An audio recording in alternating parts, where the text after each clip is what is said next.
Okay, being that I'm supposed to be judicious about timing, I'm going to go ahead and introduce our next speakers. Steve Hawkins is going to give us a brief little intro, and then Mitch Avery and Andrew Stevenson from UNI are going to talk to us about the Lyons Creek Watershed Project. And I will let you guys know when we're getting close to time. Thanks. Yep. Thank you, Tim. I'm Steve Hopkins, DNR Non-Point Source Coordinator. Our program funds a number of watershed projects through the EPA Section 319 program. One of the watershed projects that we had funded ended about 2 years ago. It was the Lyons Creek Watershed Project. And what was unique about the Lyons Creek project for us is that it was the only watershed project that we had at the time that focused solely on reducing nitrates. And the reason for the goal of reducing nitrates is because Lyons Creek is a tributary of the Boone River, which is a tributary of the Des Moines River, which is one of the drinking water sources for the city of Des Moines. And the Lyons Creek watershed was actually the highest nitrate export sub-watershed within the Boone River system. So we had interest in trying to see if there could be nitrate reductions through this watershed project. And because of the connection with the city of Des Moines' nitrate issues, that's what enabled us to fund it in the first place. It provided us the rationale to focus on nitrates. And at the same time that the project was being developed, the Iowa Nutrient Reduction Strategy came out. So we felt that there was kind of the perfect storm of interest in nitrate reduction because of these factors, both the nitrate levels in the Lyons Creek watershed as well as the Iowa Nutrient Reduction Strategy. So we funded the Lyons Creek Watershed Project, and it took place for about 3 years. And then actually the Soil and Water Conservation District that sponsored it found that it was not selling conservation practices at near the level that they thought it would. And so as a result, they requested that we end the project early. That was really unique for us because usually we have the opposite situation where soil and water conservation districts are asking us for additional funding to keep a project going. In this case, they were saying, we're having problems selling practices, so we're going to instead ask you to end the project early. So because of that situation, we were very interested in finding out what was going on within the watershed project, and in particular, since it's a heavy corn and soybean intensive watershed, we wanted to find out what farmers were thinking. So because of that, we were able to use some of our extra project money to hire social scientists to go into the watershed and do surveys and interviews with both the farmers as well as stakeholders in the watershed. So we hired the University of Northern Iowa Center for Social and Behavioral Research, and they've completed their research project for us, and that's the purpose of their presentation today. So, thank you. Thanks, Steve. All right. Just to go over, just in case you're not aware of where Lyons Creek is, across the state, it's in the Des Moines Lobe again. And I apologize, I didn't give your names, Oh, so. it's all good. I'm Mitch Avery. This is Andrew Stevenson, both from the Center for Social and Behavioral Research at UNI.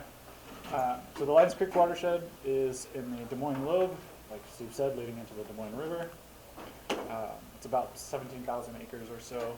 This is just a close-up showing Lyons Creek in relation to the White Fox Buck Creek and to Webster City itself. Only about 8% of all of the Lyons Creek watershed is actually in Webster City Incorporated. So, and like Steve said, had some high nitrate concentrations in the Boone River watershed. It contributes downstream to the Des Moines drinking water. And it was the only EPA Section 319 project in Iowa to focus on nitrate reduction, and it coincided with the Iowa Nutrient Reduction Strategy. Results, there was some progress, but the project ended early due to low farmer participation and practice adoption. And we were hired to figure out why weren't more conservation and nutrient reduction practices adopted, and what were the primary and secondary obstacles to participation in the project. Essentially, the purpose was, what were the strengths and weaknesses of the Lyons Creek Watershed Project? And in order to do so, we gathered perceptions, opinions, and attitudes of stakeholders, so key informants being people who worked on the project side, as well as farmers and landowners in the watershed. The goal here was to inform and increase the success of future local and regional efforts to improve water quality. This is not about blame. This is an opportunity to better understand what happened and what did or did not go well in order to inform future implementations. This is a qualitative study design, which, as some of you may know, kind of limits what we can say about our findings. Because it's qualitative, what we say here is limited to just these farmers at this time in this project. However, there may be some things that we can learn from it. Our study design, we did it in 2 phases. The first phase was with key informants, excuse me. Here, Lyons Creek Watershed Project staff and partners were contacted. We sent emails to them, followed up with telephone interviews. This was all done over the phone. For phase 2, we got a list of individuals from DNR, contacted them with advance letter, then we called them, and then followed up with some snowball sampling. Essentially, when we were in Lyons Creek, we wanted some more interviews, so we said, here's a postcard, here's a business card, contact some other people who you think might be interested in sharing their opinions. And those phase 2 interviews were conducted face-to-face in Webster City and the surrounding areas, with a couple telephone interviews for absentee landowners. Study duration for phase 1 was January through February of 2016, and phase 2 was February through March 2016. There were 12 interviews in the phase 1 and 18 in phase 2. Phase 2 were a little bit longer than the phase 1, and all interviews were audio transcribed and recorded. And our analysis, we developed codes. Essentially, we looked at what they said and kind of used a hybrid. We know what we're looking for, but what else are they telling us? We wanted to have both sides of that in our analysis. And we did an iterative coding process where we come up with our codes. We look at our codes, say, okay, are there any that can be changed, updated, added? And we kind of keep doing this process over and over again until we think we've distilled down what they've told us. And so we're going to present here some key findings. There are 2 areas that we're looking at, areas of correspondence between the groups and areas of divergence. So to start, we're going to start with the areas of shared perspective. We're going to go over each in turn. There are going to be quotes on the slides. We're not going to read the quotes to you, but we felt that they illustrated the point that we're trying to make here. So we will start with the key role of the partnerships. The key informants especially identified that the partnerships was a major strength of this project. We included public and private, large and small organizations, and they all were working towards a common goal. It also helped for event planning, cost sharing. There are some things that a particular project may or may not have been able to fund, such as meals at a field day, where another project can step in and provide some money. So there's a little bit of work going on there when you're doing the partnerships. From the farmer perspective as well, we saw that the Iowa Soybean Association was identified as one of the primary partners in this, one of the driving forces for farmers to participate in the project, and it really lent credibility to the project. So incorporating an ag interest group was a great aspect of this project. And on the other side of it, there was a champion farmer who was from the area. So an individual who had practiced many of the practices that were promoted by the project. He lived in the area. He was well respected, a successful farmer who was practicing strip till, and really was able to provide a deeper level of knowledge about the practices, answer questions that farmers had, both from a implementation standpoint as well as from a financial standpoint. Why would we engage in these practices? So having that individual play a role in recruiting farmers to participate as well as at field days was another great aspect. Absolutely. And the key informants felt the same way. They felt that his credibility was essential to them kind of getting in with a lot of these farmers because, as Andrew said, he was a well-respected, well-established farmer in this area. And he also helped out with some other things like providing equipment for farmers to try out because one of the biggest barriers is cost for a lot of these equipment. So it was him sharing his own equipment saying, okay, if this could work for you, try it out. If it doesn't work, no skin off your teeth. The complexity of the landowner-farmer relationship was something that came up over and over and over again. What we mean by this is we have farmers that own their land, farmers that rent their land. We have of the farmers that own their land. Essentially, it's less complex because obviously they are their own owners, but the ones that are renting, you can have landowners that are there and present and constantly involved in the business, and also landowners that are just absentee. They may not even live in the same state. When it comes down to incentives, some of these landowners say, okay, well, you may be getting an incentive to do X, Y, or Z, but you're doing it on my land, so I want a piece of that. That means that the incentives don't necessarily go as far, or a farmer may not be as interested in a particular practice because they won't be receiving the full incentive. So the decision making is can get a little muddled in this case. And from the farmers, we heard them attribute a lot of the decision making or the power in the relationship to the landowners. That landowners, if they want these practices implemented on their lands, they can say that in the contracts.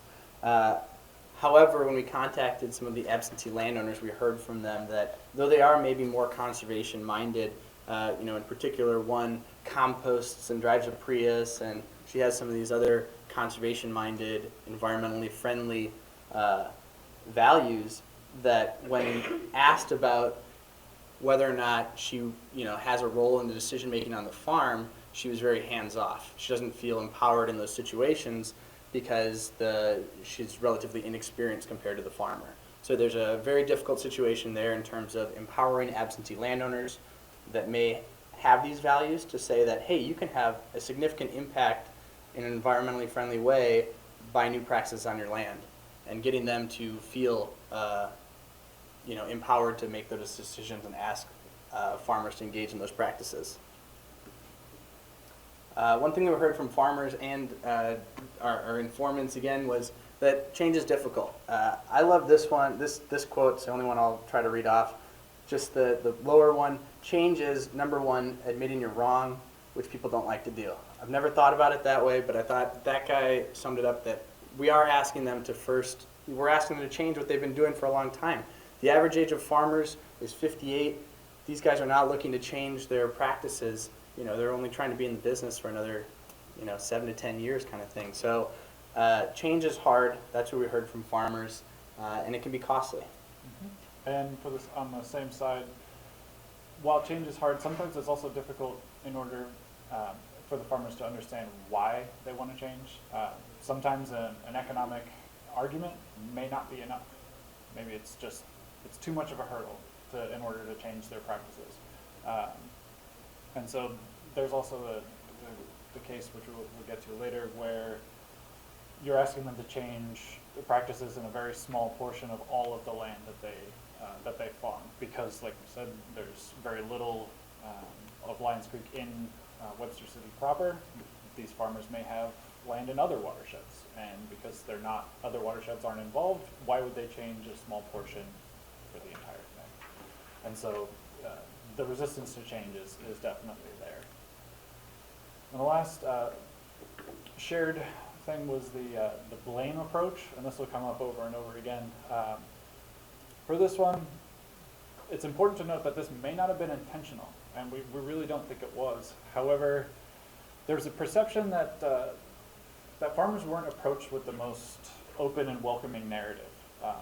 There was a perception that there was a lot of, you have done this wrong, this is a problem, you need to fix it, rather than let's get together, let's figure out what the problem is, let's work together to help solve this issue. It kind of creates an onerous relationship. There's a lot of tension there. Obviously, farmers may get defensive if they think they're being attacked for one reason or another. So that's the blame approach on the key informant side is really important. If you're coming at somebody aggressively, again, they're not going to respond very well to your suggestions. And from the farmer's perspective, they noted a lot of the urban issues associated with water pollution, right? I mean, they identified pharmaceutical levels have increased in waterways, they're detectable now. Urban runoff is a considerable issue. I'm sure some of you have heard about that at this conference. In addition, fertilizers used on lawns, as well as golf courses and other urban areas.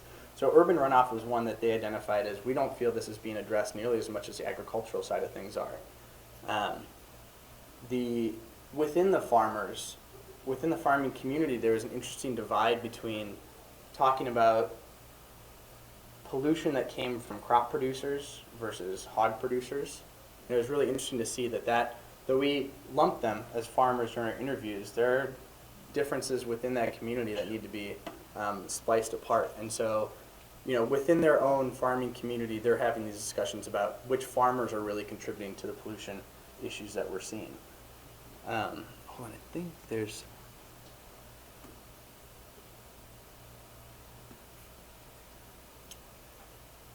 Yep, go on. Okay, so the next section here, I'm going to go over kind of the unique perspectives that we heard from our key informants. Again, same thing, won't try and read you the quotes, but try and get through this. So first is the Lyons Creek Watershed Project was a mixed success at best. There was, it all really depends on how each individual defines success. Some were looking at success as percent of individuals that could participate, that do participate. Others looked at it as percent of available land that ended up adopting these practices. Others thought that education and outreach was it. If we could do education and outreach, that makes it a success. And so because of that, there were different definitions of success. However, regardless of who we talked to, nobody said that this program was an overwhelming success. There was also none that said it was a total failure either. The partnership coordination was seen as lacking in the later terms, or later years of the project. But again, as we saw earlier, the project partnerships was one of the main drivers of getting things done in this project. So it's more about the coordination than the actual partnerships themselves. Along those lines, we need a full-time coordinator with multiple skill sets. The project coordinator for Lyons Creek was half-time in 2 different watershed projects. There's Lyons Creek and Hamilton. The other one is Boone River. Boone River, Yep. thank you. So he was half-time on 2 projects, which means he couldn't devote all of his time to one or the other, which led to some less active recruitment strategies, which we'll get to a little bit down the line. The multiple skill sets is also really important. A lot of the key informants felt that he was, that the project coordinator was learning certain things on the job, especially when it came to administrative tasks and technical knowledge of the practices themselves. They felt that he was really good one-on-one with the farmers, but when it came to follow-up or some of the more administrative things, it was a skill set that was lacking. But this is extraordinarily difficult to find these people that can do all of these things all the time. However, that's what we're getting towards. Concurrent programs muddled the identity of and opportunities available through Lyons Creek Watershed Project. The projects are, let me list this out. We had the Mississippi River Basin Initiative, the Environmental Quality Incentives Program, Conservation Reserve Program, Conservation Stewardship Program, Agriculture Clean Water Alliance, Lyons Creek Watershed Project, et cetera, et cetera, et cetera. There are all these things going on at the same time, which key informants thought may have confused the farmers as far as where their funding sources came from. It didn't give the Lyons Creek Watershed Project its own identity, and so it was more difficult for people in the community to understand what this project was and what it was doing, what it was aimed towards. And as you can see, some of the people we piggybacked off the programs did basic funding through one program, topped it off with some others, we added some others from a different project. While it's great for making money go far, it's not great as far as having an identity for the project that the community members can kind of hold on to. The next one is getting landowner and farmer input early. They really felt that this was lacking. There was one key informant that said that there was a little group that was put together of farmers, but that was not corroborated by others. What this does, if you're able to actually get farmer and landowner input early, it allows you to kind of tailor your program a little bit better. You can figure out what works, what doesn't work, or what people are receptive to. And again, it allows you to tailor things from something that you just know right off the bat will not work. And then also on that, including women and landowners, absentee absentee and present as well. There was also a desire to increase the focus on the data and technical assistance and follow-up. There was a lot of soil and water testing that went on, especially early in the project. The key informants got great feedback from the farmers. They all said that they really enjoyed having the technical assistance from the field days, the data from their own soil and their own drainage systems. They really appreciated. However, the follow-up, especially later in the project, kind of dropped off. This was something that the key informants thought that they should really kind of continue on all the way throughout the project. So here it's more the follow-up, but still the same. And then the last thing here is a longer-term timeline for watershed projects. Here, there's a lot of staff turnover, which means it's very difficult in order to kind of keep and maintain relationships, because a lot of this is one-on-one, at least to start with. You get involved with a particular coordinator, and they kind of lead you through the process. Once that person is gone, however, you essentially have to rebuild those relationships from scratch. And then the short funding periods versus the timeline of the actual practices. A lot of these practices, in order to see the benefits, is 5 to 7 years. Projects like these are funded 3 to 5. So right there, you've got a couple of years window where all of a sudden you're not getting incentives to do strip till or cover crops or whatever that may be. And also, with a longer timeline, you can do more education before you actually start implementing. Education and outreach to kind of bringing the farmers and the communities together and kind of work towards a common goal.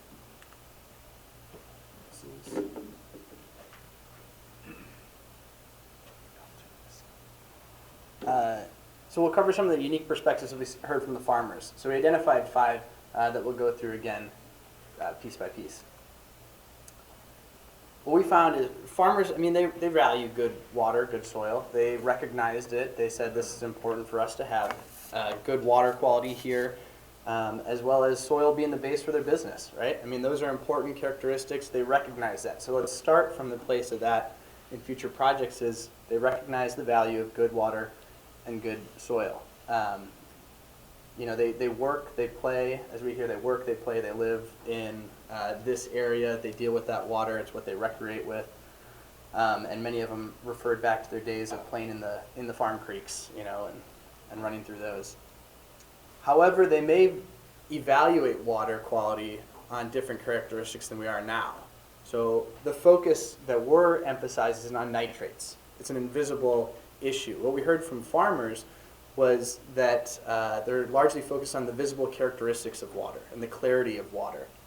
So this harkens back to our emphasis for the last 40 years on erosion and how that's played a big role, and that's what we need to target for farmers.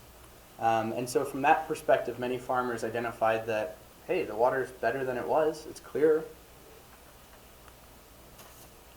They also associate their current farming practices with an improvement in the water quality. So it's better than before. Why is it better? Because we've changed. We're no longer plowing everything. We've implemented grass waterways. We've addressed some of these issues. They've made progress from where they were 40 or 50 years ago, and they've seen that in their lifetime. They've seen that growing up on these farms or returning to these farms to work them.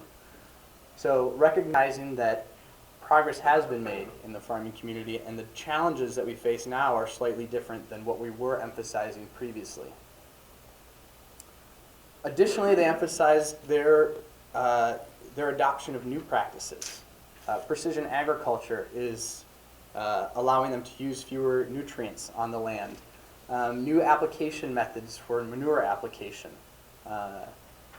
Whether it's delaying nitrogen application until the spring from the fall. So they're adopting other strategies to reduce their nutrient needs. And importantly, they're identifying the use of, many of them said that they're using nitrogen stabilizers. So feeling like that is another way that they're improving water quality that's less visible on the land in their practices.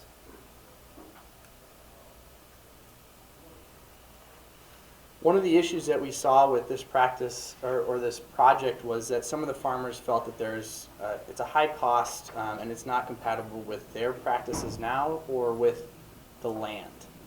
So as Mitch mentioned earlier, some of these farmers they're farming hundreds, thousands of acres, and a small portion of the total acreage that they farm is within the Lyons Creek watershed. It doesn't make sense for them to change their practices on a small area within the Lyons Creek watershed when they're doing, these other practices on other acres that they're farming outside the watershed. Mitch also mentioned the delayed nature of benefits, that soil health.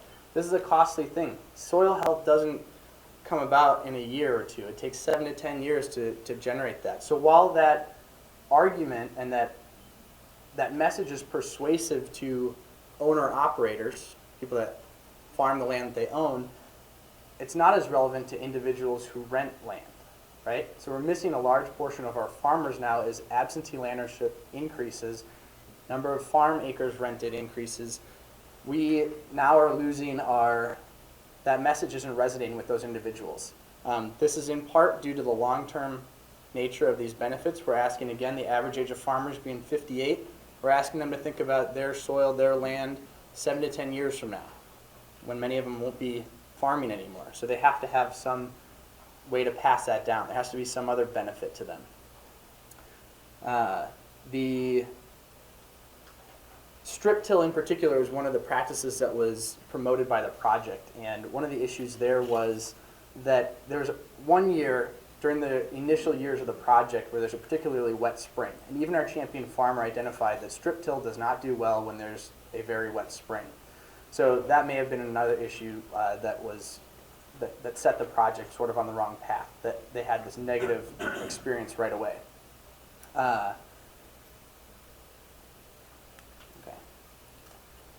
Another issue that we need to address is there's an incomplete understanding about the negative impacts of nitrates. What Steve sort of talked about and we mentioned is that this had high nitrate loading into this waterway. The initial genesis of the project was due to a fish kill, is my understanding. Is what many of the farmers, anyways, what we heard from them, is a fish kill started, it drew attention to the area. It also has high nitrate loadings, a good area for project implementation. But that fish kill event that happened near the start of the project was unrelated to agricultural issues. It was related to a local factory. So there's a disconnect there in terms of, are nitrates really that bad? Is that the reason for this fish kill? Is that what we're concerned about? Additionally, there's an issue of farmers had heard and reported to us that Des Moines Water Works, the way that they were dealing with nitrates is they would remove them, that's your drinking water, and then they're returned back into the waterway downstream from Des Moines. That's a perception that erodes your argument for the importance of nitrate removal. So from the perspective of farmers, how can nitrates be that bad if this is how Des Moines is handling the situation? They're returning them to the waterways. In addition, many farmers think that nitrates are naturally occurring and so they can't be that bad. So there's some education needed there in terms of the true negative impacts of nitrates. In terms of farmers who did participate, some of them mentioned that while they're participating, one, to show that they're willing to take action on these issues, and two, many of them hope that by participating in a project like this voluntarily, they'll avoid future regulatory actions that may make it mandatory to participate. So they want to show that the voluntary efforts now can help prevent that unwanted future regulations. So last year we had 3 areas of recommendations.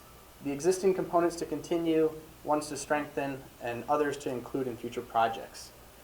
So the existing components to continue that we really stressed that were benefits to this project were partnering with knowledgeable and trusted groups. Are there ways to bring in more partners, area co-ops, in addition to some of our ag interest groups?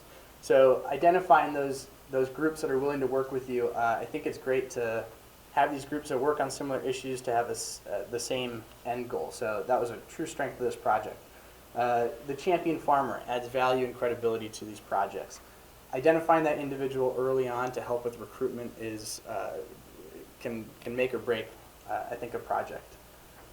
increasing the technical knowledge of conservation practices. This was a large focus there was a lot of testing that was done. There was soil health, cornstalk testing, water testing that was done initially, and the farmers identified that that was something they really liked to see. I think the one critique was that this is something that could be followed up on more later on in the later years of the project and reporting back to farmers. The existing components to consider strengthening is how do you build a better identity? How do you strengthen the identity of participation in the Lyons Creek Watershed Project when you have these other projects ongoing? And so what Mitch mentioned, the EQIP, the CRP, those are projects that are out there that help fund these things. And so it's a boon to the conservation practitioners to be able to draw from these different pots of money. But how does that, let's think about how that affects the identity of the Lyons Creek Watershed Project or any watershed project. Active recruitment strategies. This project was successful in getting the lowest hanging fruit to participate and try new conservation practices. Beyond that was where it was lacking. Are there other ways, other recruitment strategies, other outreach techniques? How do we engage our absentee landowners? How do you find their contact information wherever they live? That's an area that we really need to expand on. Sufficient support for staffing. This project, because of the outreach requirements necessary, because of the constant reminders necessary, these are probably really full-time jobs. Or is there a way to get other staff to handle other issues so that that individual can be across multiple watersheds, but focus more of their efforts on those outreach issues? In particular, number 4, what we're asking for is a jack of all trades in these situations. You're asking for someone who's an excellent communicator, has great personal skills, has the administrative skills necessary to follow through on projects, and has that agricultural know-how, that has some experience or has learned it at some point in their life. So you're really asking for a lot here, so having a full-time position to support that is good. Things to consider for future projects. One is incorporating more educational information that emphasizes the geography, the location of Lyons Creek Watershed, how do we think about watersheds and their role in larger watersheds, explaining the Huck system, and addressing this incomplete understanding of contamination or pollution. Why is it important to address nitrate issues? Gathering input from operators and landowners early on during the planning phases helps you connect. It gives them more ownership in the project. It's also maybe something to come, the mindset that I see is bringing them in initially to have them identify the problems they see in their watershed, and then step back and think about how the programs and your goals fit into addressing those issues. So gathering input early on, getting them involved, this helps you identify your champion farmer, it helps you identify your participants in these projects. And project framing and communication is difficult, especially with the issues that we're seeing. The conversation is largely focused on agricultural contributions to pollution. How do we work, because we really need these people to work with us. It can't be antagonistic. So Mitch mentioned the limitations. This was focused on this area in particular, addresses this time, but hopefully we can use some of these in future implementations. Thanks. Let's thank We're actually a couple minutes over time, so we don't have time for questions right now.